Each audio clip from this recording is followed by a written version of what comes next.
video will introduce you to some important concepts that serve as the foundation for group communication. Today, we will answer the following questions. What defines group communication? How does systems theory help explain the group process? And what are the 5 stages of group development? Of course, there is overlap between all forms of communication, but what is it that makes small group communication different from public speaking or from interpersonal communication? There are a few important traits that small group scholars emphasize. Small group communication tends to deal with 3 or more individuals who have a common purpose, mutual influence, and shared identity. In order to be considered a group in this context, all these standards would need to be met to count as group communication. So, would 3 strangers at a bus stop be considered a group?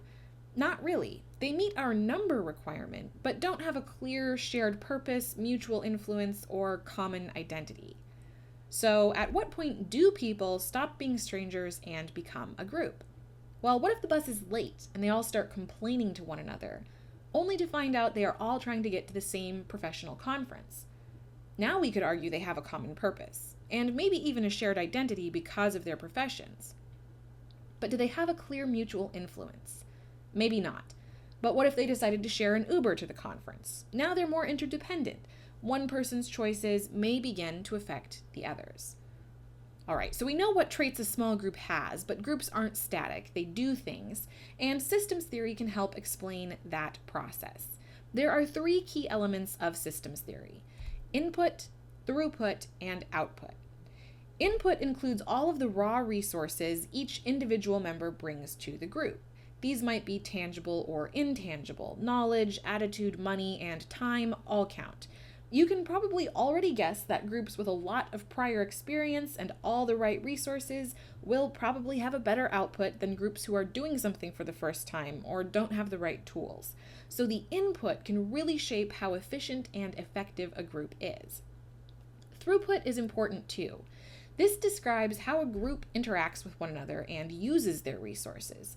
Groups with positive synergy who are able to collaborate, manage conflict, and use their materials in innovative ways will have more success than groups with negative synergy who manage conflict in dysfunctional ways or who fail to problem solve in logical ways.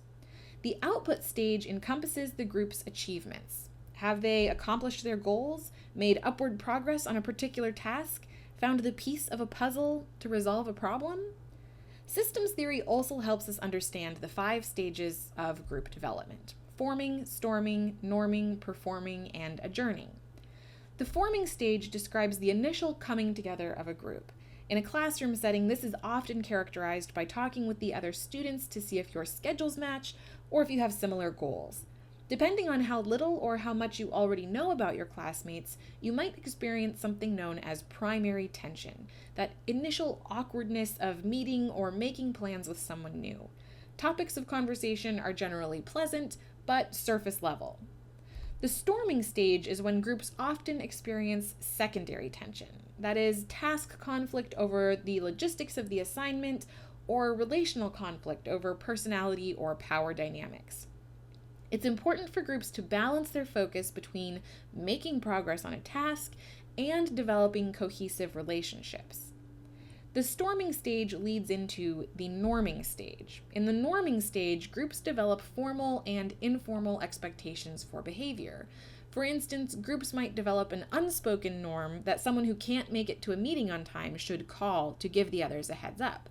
But they might also have a more formal verbal agreement that they won't schedule meetings after 6 p.m. In addition to these general expectations, group members also cement their roles. Someone might emerge as a leader, while another person is good at keeping everything organized, while another person is good at playing devil's advocate and pushes the group to consider all sides of an issue. Storming and norming are good examples of throughput in systems theory. Now we come to the performing stage. This is part of a group's output. Performing doesn't necessarily mean the group is on stage or in front of an audience. Rather, it simply refers to what they've produced as a group, tangible or intangible. Maybe they are turning in a completed research project. Maybe they are presenting to an audience. Or maybe they have an action plan for how to resolve a tricky problem. It's important to know that a group's performance or output can become input in the future. Now they have experiences and knowledge that may be a useful point of reference in projects or problems down the road. The last stage is adjourning. This stage describes the dissipation of the group and usually occurs because their task is complete. Think about group projects you've done for other classes. Maybe you stay in touch with some of the people you worked with, but the dynamics change after the group's purpose is finished.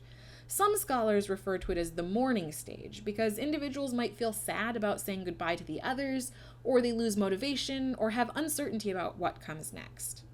Today, we talked about what characterizes small group communication. It doesn't just have to do with quantity of people, but also shared goals and interdependence. We also discussed input, throughput, and output of systems theory. And finally, we looked at the 5 stages of group development and how forming, storming, norming, performing, and adjourning can be used to describe the life cycle of a group.